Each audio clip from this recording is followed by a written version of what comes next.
Hello everyone, a very warm welcome to the Hindu newspaper Analysis Townhall. Today, July 28th, and today we are going to have a look at various important issues and news from the Hindu newspaper. First one, it's a very sad news where 8 people were killed in the stampede at Mansa Devi temple in Haridwar. Here we are going to have a look at the issue of stampede from the perspective of disaster management. The second topic today is also related to disaster management. Glacial lake outburst flood. Here we will have a look at how much India is prepared to tackle the issue of glacial lake outburst flood. Third one, ISRO is going to launch Nisar satellite on 30th of July. So we will see what are the various important things which are related to the Nisar satellites. Fourth one, the issue regarding the working of the internal complaint committees which are to be constituted under the POSH Act.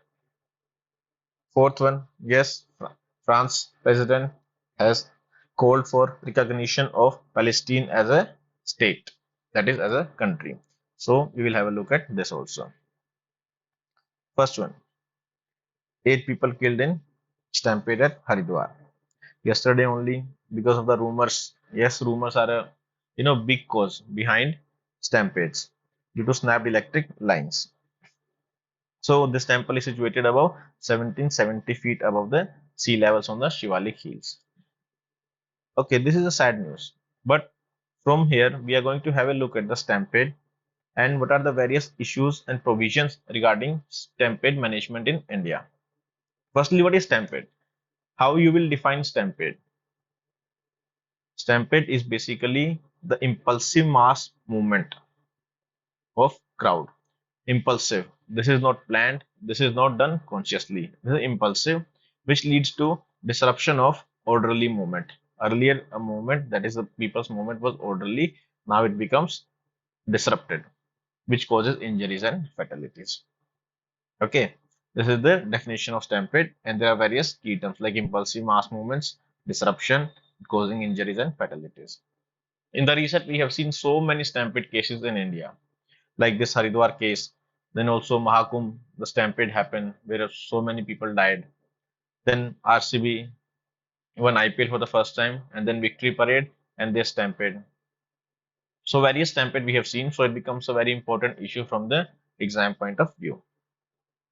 Why we need to study stampede? What are the impacts of stampede? What happens after stampede? Stampede, first of all, physical injuries, obviously the bruises, the fractures and fatalities, which are experienced or which are being experienced by the people who are there in the stampedes.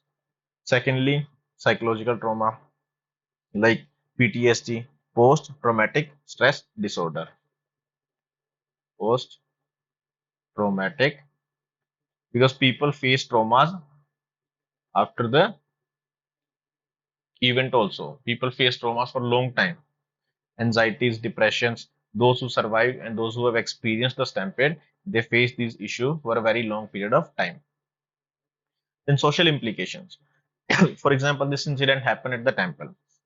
So don't you think it can lead to loss of trust in the management, loss of trust, going to such places where large gatherings are happening. Then again, increased scrutiny by the people, also hesitancy to participate. If a stampede, say tomorrow happens in some public space, for example, in metro or in the road or in bus stand, so people will be hesitant to go to such places. Then economic consequences definitely there because people die. Then medical costs, then lawsuits, like lawsuit, for example, in the 𝐼𝐸 victory case, the people who were managing the parade, they were put under the lawsuits. Then medical costs being borne by the state or either the individuals. Then tourism decline. Obviously, for example, this incident happened. Don't you think it may impact the tourism in that particular region or particular temple? So these are the various impacts of stampedes. What are the various reasons of stampedes? Why it happens? Stampedes, the causes can be described into structural, fire or electricity causes, crowd behavior also, and then security issues. That is on the part of the security agencies. First one is structural causes. Structural causes, that is the cause which is there underlying the structure. For example, if there's a structural collapse only, you're going to visit a place and there is some collapse of the structure due to unauthorized construction, it was not legally made. Then it can cause stampede, people running here and there. If the structure is in the difficult terrain, again, for example, I think last year only we saw a stampede at the Vaishno Devi temple. So in such areas, in such structural issues are there in the areas. So there the issues of stampede is more. Again, if there are narrow streets, for example, in various religious places, to visit the temple, we have to pass through narrow streets. So in that narrow streets, if something happens, then how people will escape? There is only one or two entry or exits, and that too very narrow. So they can lead to stampedes. Then again, various electricity or fire issues, because there are violations of building and fire code violations. There are illegal electric connections. Okay, there are absence of emergency exits. So these norms have not been followed. The building norms, fire code violation norms. If a mishap happens, for example, some electric issue or something, fire issue happens, and you are in a building. There's only one exit to the building. So the stampede is going to happen because all people will rush towards that. So this can be prevented. How? If you follow the building norms, that is having, emergency provisions, having the enough number of gates for the exit and entry. So this is not something natural. This can be prevented. Absence of emergency gate, non-availability of fire extinguisher. For example, a small fire happens. It can become large if we do not extinguish it. In crowd behavior, people unruly and unresponsible behavior. For example, if people hear something, they just rush and they force the entrance and exits at the start or closing time of event also. Even if there's no news, they just rush. People you have seen, if a event you are going to attend, then before the event ends, for example, 5 minutes before or 10 minutes before, people just start rushing the gates. The same happens even in the aeroplanes, that is flights also. Even before the flight lands, people just start getting their bags into, they start moving towards the gates. This is the in the nature of say people or developing country people, mostly they exhibit such behaviors. Then panic or euphoria. Sometimes when you are in an event, there's a mass hysteria. Everybody is feeling the same, and you lose control of yourself. So such events where large gatherings are happen, such things are likely to happen. Again, security issues can also be there. For example, under deployment of security staff. If there are 10,000 people who are to be managed, and security staff is only say 10, 20 people, so it will be tough to manage. There is lack of adequate rehearsal on the part of the security personnels. Lack of adequate scientific planning as in how many people are there who are going to attend the event, then how many entrance and exits are there. Okay, so this scientific planning is very important before organizing a large or mass event. Again, lack of coordination between police service, fire service, PW, etc. Because there is no fixed command structure. Then also this lack of coordination, it can delay services like the fire or medical services. So regarding stampedes, NDMA Act has various guidelines for the stampedes. How to prevent the stampedes? That is the basically ultimatum. How they prevent? First of all, what is happening? You have to prevent the stampede from happening. If it happens, then post event, what you are going to do, and also during the event. So these are the guidelines. It can be related to earthquake. It can be related to glacial lake outburst flow. It can be related to stampede. So these are the guidelines under the NDMA. First of all, while organizing such events, you should have the following data. You must have this. What type of event is this? For example, religious movement, school movement, or sports event. Why? For example, if there is school event, then who are going to participate? Children are going to participate. Okay, so accordingly, you have to make provision for according to the children. What are their needs? If stampede happens, how to evacuate the students or the children? So depending on the what is the type of event, then how or what category the crowd is going to attend. What is the age? For example, average age is, for example, children 10 to 12 years. If there are aged people, it can be above 60. So accordingly, various provisions have to be made. What is the region, gender, age? Similarly, crowd motives. Are they here for social gathering, some entertainment, political or religious gathering? This information you have. Now next comes the more important part, crowd management. What are you going to do in crowd management? Crowd management, first of all, is capacity planning. Capacity planning is the very important part. For example, 10,000 people are going to attend an event. So you have to plan the capacity accordingly, that how and where the people are going to sit or stand. Are there enough number of spaces which can accumulate 10,000 people? So various capacity planning has to be done. How many security personnel will be required?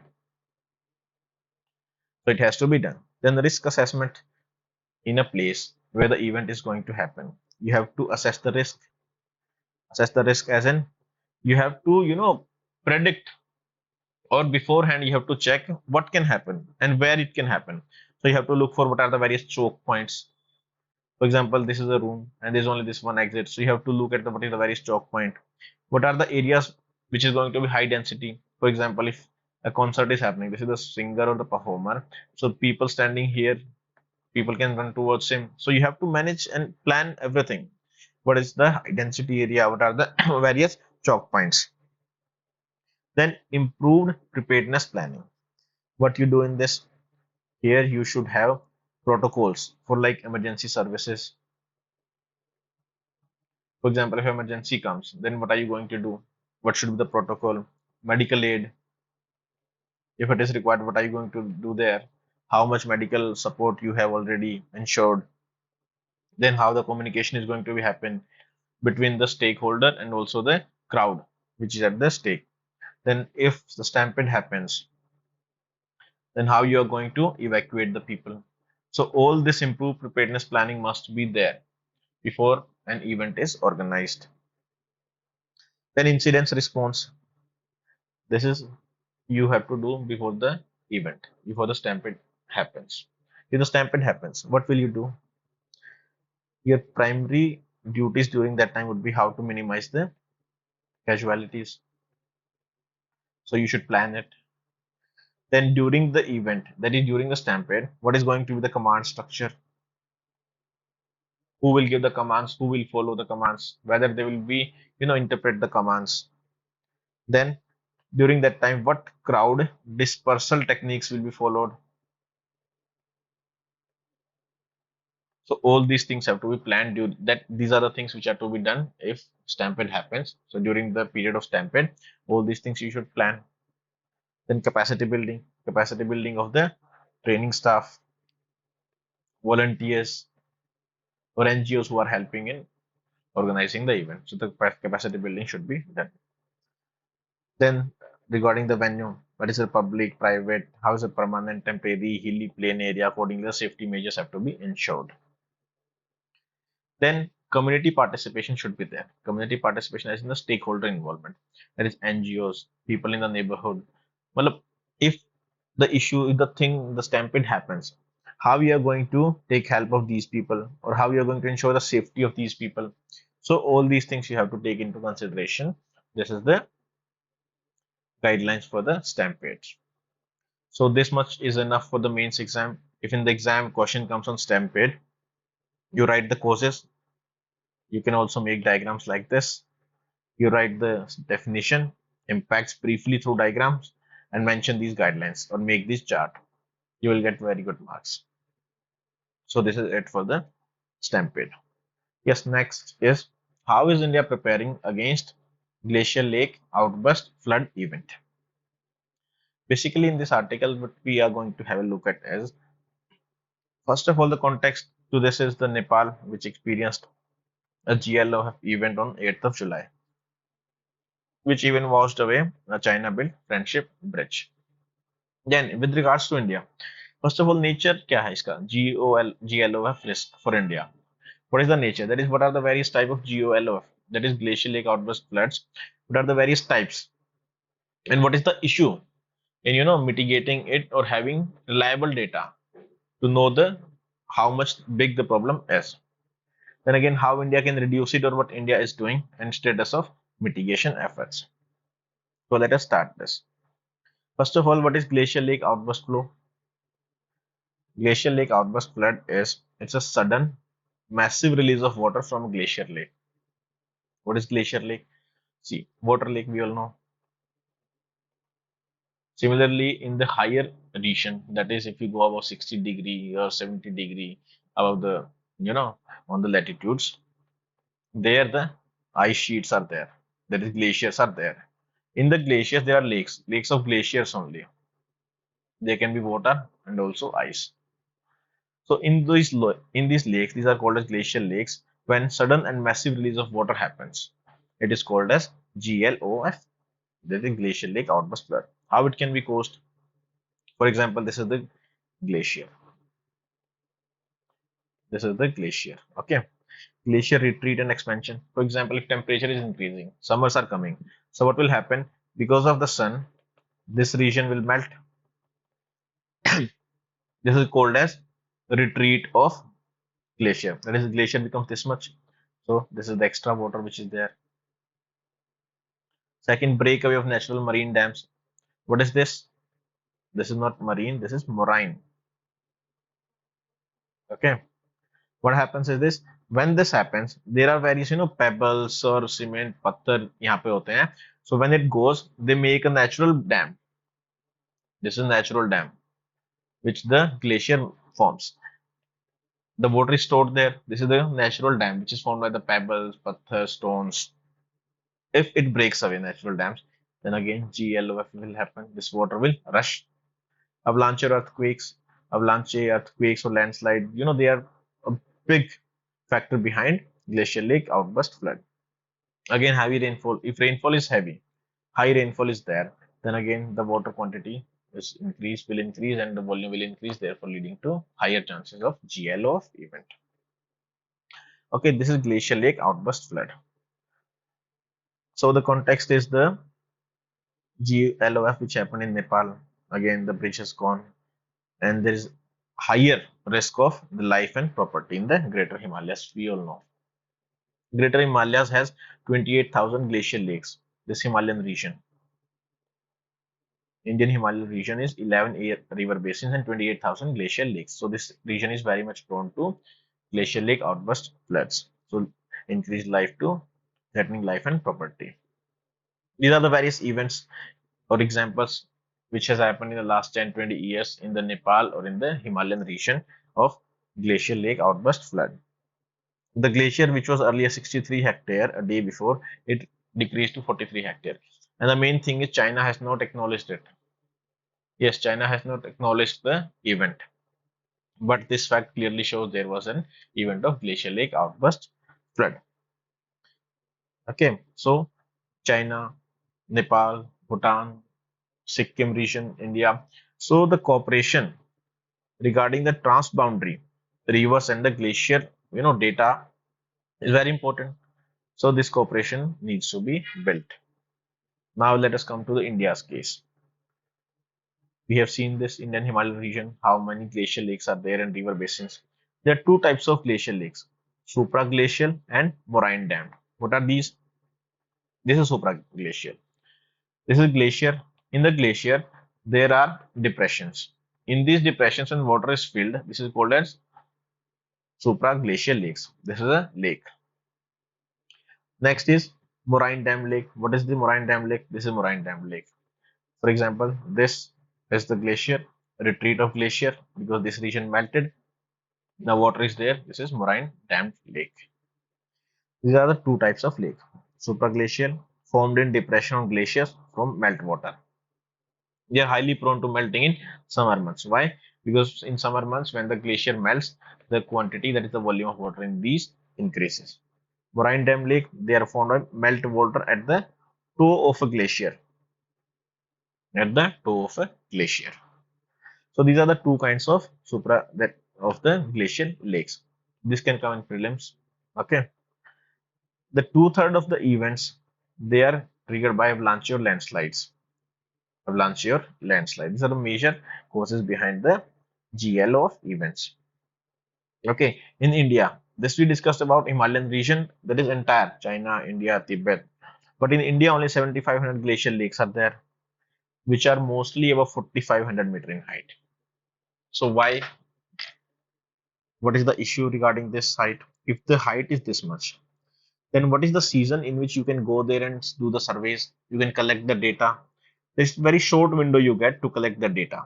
Okay, so there are no weather and weather monitoring station in these regions. If there are no weather monitoring stations in these regions, then we are going to not have the data regarding the formation of these lakes or expansion of these lakes. So therefore, it is going to cause problems for us. It can cause damage to the livelihood, biodiversity, bridges, hydropower projects. Okay, this was one example of 𝐻𝐸𝐿𝐽 in 23 in Sikkim, which wiped out $2 billion and 1250 megawatt generating Chungthang Dam. Okay, just one event and it can cause so much of damage. Okay, again, 2013, everybody is aware of the Kedarnath catastrophe, Chorabari 𝐺LOF, which happened in 2013. Now, how can India reduce this risk? NDMA has been working, good on this part, providing, we have very short window to have the data and weather monitoring stations. Earlier, the shift, earlier the, approach was post-disaster response, but now there's a proactive shift in this to risk reduction through its committee. There's a committee which has been constituted, Disaster Risk Reduction Committee on Disaster Risk Reduction, which brought together central scientific agencies, academia, research institutions, and state governments. Also, central government has launched a program, first national program, which $20 million, which prioritizes 56 high-risk glacial lakes, which is increased to 195. So 195 higher glacial, higher risk glacier are under watch under this program. There are 5 objectives of this program. First one, hazard assessment of each. Hazard assessment करनी है हर risk lake पे 195 lakes have been identified. Then automated weather and water station लगाने हैं. फिर early warning system लगाना है. Then mitigate करना है risk by drawing down water level or building flow through retention structures. What is this? Basically risk को mitigate करना है. How? Water level को draw करके. We should have the data. The data is a big thing. If we have the data regarding where is the level of water in this and how much we can predict on the basis of the glacial melting down or the rainfall, how much water is there, so we can identify, okay, these areas are prone to the risk. So this is what it is saying. Fifth one obviously community engagement. In the Stampede also we discussed community engagement is very important. Here also community engagement is very important. So various technologies have been employed. For example, various technologies, this is not important but just for the idea of getting the understanding of the topic. The art of analyzing micro changes in slope stability, glacial slope, how much slope is stable, if the slope, that is the angle, if it increases thoda sa ya kam ya thoda sa zyada, what impact it can have. So all such resolution devices have been deployed. So mitigation efforts, various case studies have been given when multi-institutional expeditions returned with success stories. Okay, so slope surveys, ice forms, monitoring stations were installed at two lakes in Sikkim. Various mitigation efforts that have been taken by the governments, the community also. So glacial lake outburst flood, this is also very important from exam point of view. And here we have various important types of lakes also which can come in prelims as statements. So this is it for the glacial lake outburst flood. Third topic, Nisar satellite. Why this satellite is special? Yes, this satellite is definitely special. How and why? Various questions which we are going to answer is these are the questions. What is the need of Nisar? What is the name of Nisar, by the way? NASA, ISRO, synthetic aperture radar. What is synthetic aperture? We will have a look at. Okay, how it is going to help in agriculture, forestry, disaster management, how and why it was built. We are going to have a look at this. ISRO is going to launch this on July 30th on GSLV Mark II rocket. We will have a look at what is synthetic aperture radar. What is the aim of this satellite? Why the satellite has been launched? Aim is, it is an Earth observation satellite. It will observe the Earth regarding fine details ring earthquake, volcanoes, ecosystem, ice sheet, farmland, flood, landslide. Every minute change which is going to be there on the Earth's surface is being monitored by will be monitored by this Nisar satellite. Okay, it will work in dual band radar. It can देखो इस type की question अगर आप देखें in the past prelims में statements पूछी गई हैं. Nisar satellite, it can see through clouds, smoke, even thick vegetation. An examiner will think, okay, vegetation is so thick, how it can penetrate or how it can see, how it can monitor this, but it can do at day also and night also in all weather conditions. It weighs 3 tons. Okay, so this can come directly in the exam as a statement. There are 6 areas basically which this is going to do.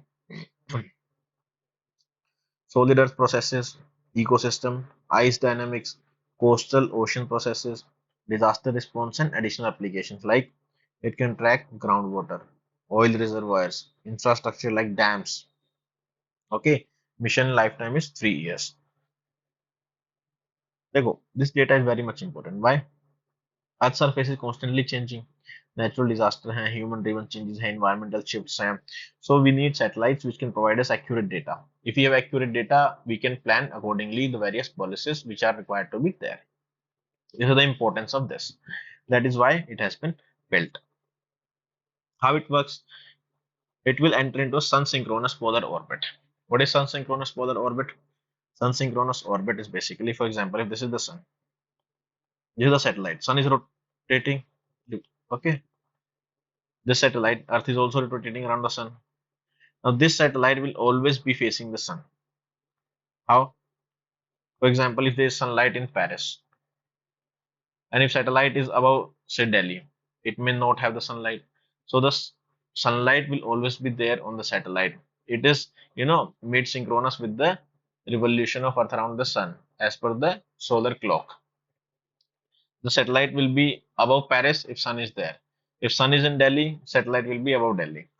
So the satellite pass over the same spot on Earth at the same local solar time. Delhi में अगर 12 बजे satellite है और solar है तो उसी time पे वो डेली होगा वहीं पर. सो इसको सिमिलर लाइटनिंग हमेशा मिलती रहेगी सन से. अगर लाइटनिंग है तभी वो अर्थ ऑब्जर्वेशन कर पाएगा. Understand the very basic concept. Earth observation satellites are sun synchronous orbit only. Only then they can be able to monitor the Earth or observe the Earth. Weather monitoring and other applications which require consistent sunlight exposure. Again, very important for prelims.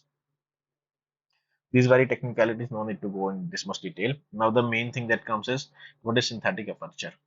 देखो aperture basically क्या होता है, एक जो radar है उसका antenna है, उसकी जितनी ज्यादा लेंथ होती है उतना ही वो डिटेल में ऑब्जर्व कर पाता है. ओके, जितनी बड़ी लेंथ उतना ही smaller details it will take. This is called as aperture, this length. Okay, but how can we launch hundreds of meters of long, satellites with hundreds of meters of length? We cannot. So what this Nisar does is it transmits a train of radar pulses. For example, here it is train pulses coming back, going back, coming back, going back, fast, fast, fast. Then it analyzes these images which have been captured, right? These echoes, and it makes a synthetic image, coherent image out of these. That is why it is called synthetic aperture. So the aperture, the work it does, it is similar to the aperture with big lengths, but it does not have that big length. So it is a synthetic aperture because it basically coherently combines the various pulses or various images which are received from the signals which it sends. Synthetic aperture. It can again, this is very important. These statements, okay, like these statement again, thick forest and soil, deformation ground, it can track. Getting now what it cannot track. Statement will come, it track everything. No, it does not track everything. There are various issues also. Each spot on the ground will be scanned once every 12 days. Okay, this is good. हर 12 दिन का data देगा, quarterly map देगा आपको, ठीक है. Disaster के time proxy damage report भी दे देगा. But what is the limitation is even if the highest resolution above 60 degree latitude ये नहीं दे पाएगा रेगुलर अपने को updates. Alternative observation will be skipped. This can also come as a statement. Right, कि ये 0 degree to 90 degree daily का daily observation देगा, नहीं दे पाएगा। इवन 10% ऑफ द सरफेस जो है will not be map from either direction, किसी भी डायरेक्शन से कोई जो एरिया 10% के आसपास रह जाएगा जो मैप नहीं होगा। So there are limitations also. Okay, it will come like Nisar will be able to achieve full global coverage at the highest resolution. This statement will come. No, it cannot. Every alternate observation above 60-degree latitude will be skipped. So this is all about Nisar. Very important from the exam point of view. Next one, how do internal complaint committees work? What are internal complaint committees? You all know they are, constituted under POSH Act. So let's go down to the history of this. The context is self-immolation at a college in Balasore, Odisha, which failed to validate the committee ICC failed to validate the complaints of sexual harassment against her head of the department. So members were not trained, the complaint was not heard, and the student self-immolated. The history is Supreme Court in 1997 judgment, basically एक case Banwari देवी के द्वारा file किया गया था, जिसका gang rape हो गया था because she tried to stop a child marriage. Supreme Court issued Vishakha guidelines. It included a mechanism which have to be employed by the employers to ensure time-bound treatment of complaints of sexual harassment at the workplace. Okay, these were the guidelines of 1997 until the Nirbhaya killings of 2012, and then 2013 only the act came. This much of gap. These guidelines have been incorporated in the act. Under this act, internal complaint committee have to be constituted mandatorily at those workplaces which employs more than 10 people. Okay, if there are less than 10 people, then there should be a local committee set up by the district authorities. This has to be set by the organization, this has to be set by the district authorities. This is POSH Act and important provisions of the Act we will have a look at after we done with the ICC. What are the various provisions related to the ICC? First of all, it has a presiding officer होगा, who should be a woman.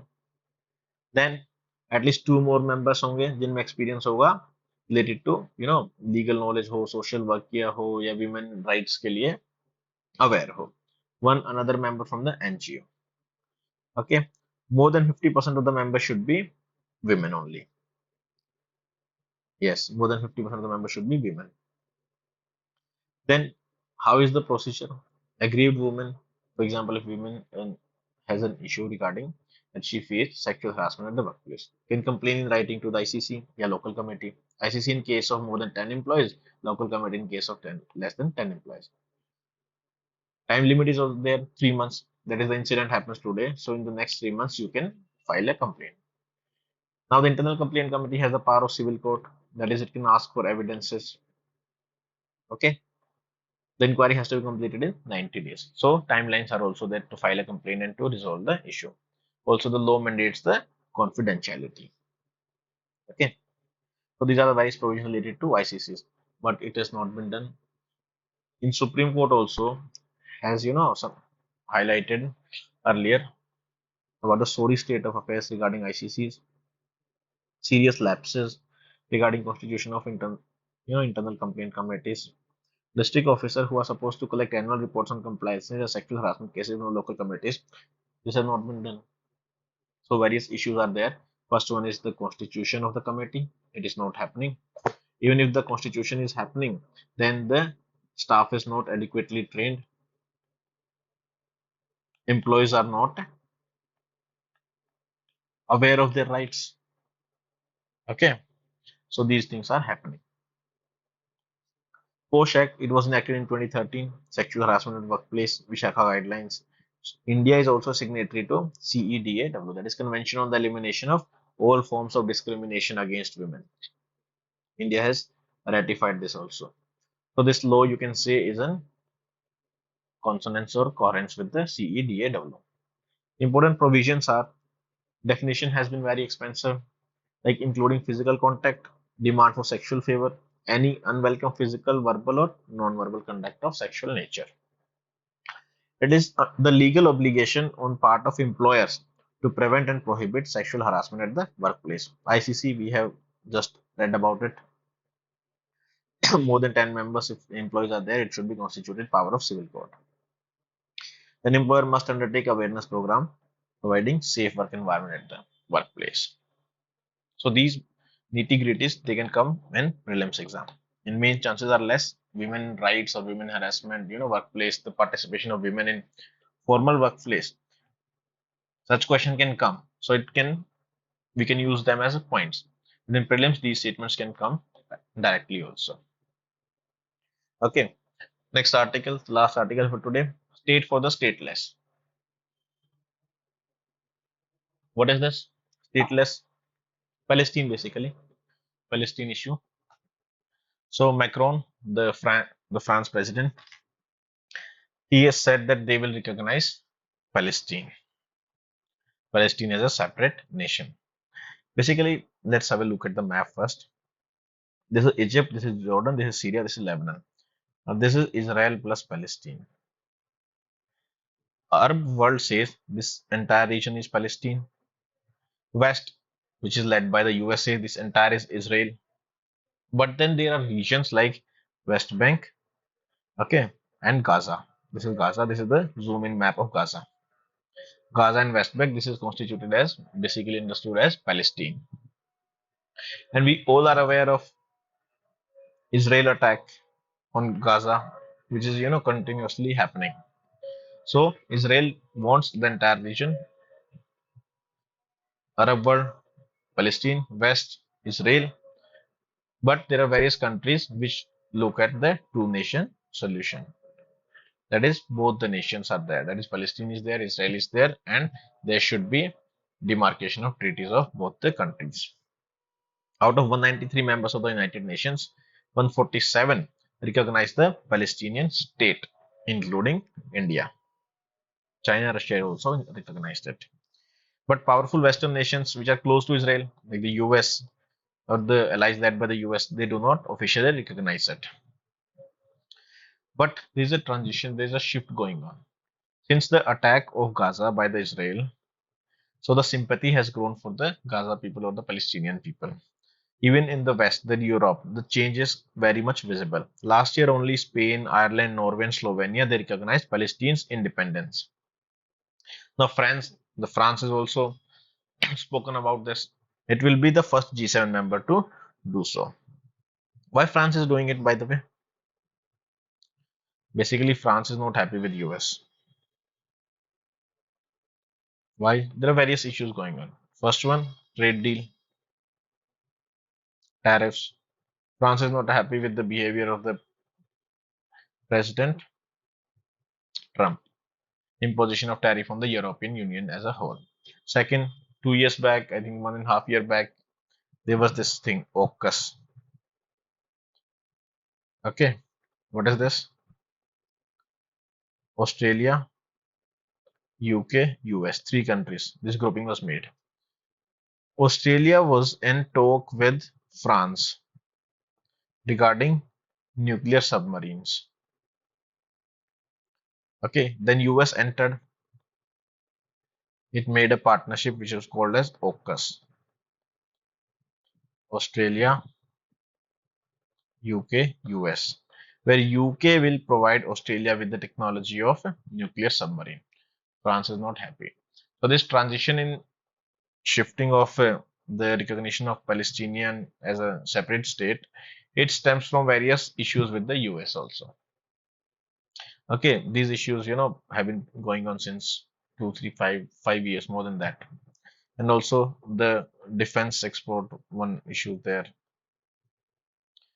India is importing defense equipment from France. So France is an alternative of US for India. Rafale we purchased from France only. So there are various contentions which are going on between France and US. So this is a major shift in the policies of the Western countries. So it will be the first G7 nation. After this, we will have we'll have to see as the issue will evolve, what other G7 countries are going to do, how Israel is going to stop the war in Gaza or is going to be continued. Also, the other G7 countries like Britain and Canada have also issued a joint statement urging Netanyahu, the president, the prime minister of Israel to immediately end the humanitarian catastrophe. Basically France ने खुल्लम खुल्ला बोल दिया है कि Palestine separate state recognise करेंगे हम, but Britain and Canada who are also G7 member वो भी इसको ह्यूमैनिटेरियन कैटास्ट्रोफ बोल रहे हैं. So those days are not very far away when they are also going to recognize Palestine as a separate nation. So we'll have a look at when the issue evolves. So this is it for today. I hope studies are going good. If you have an issue, you can write in the comment box. So this is it for today. We are going to see you tomorrow. Till then, take care. Good luck. Thank you.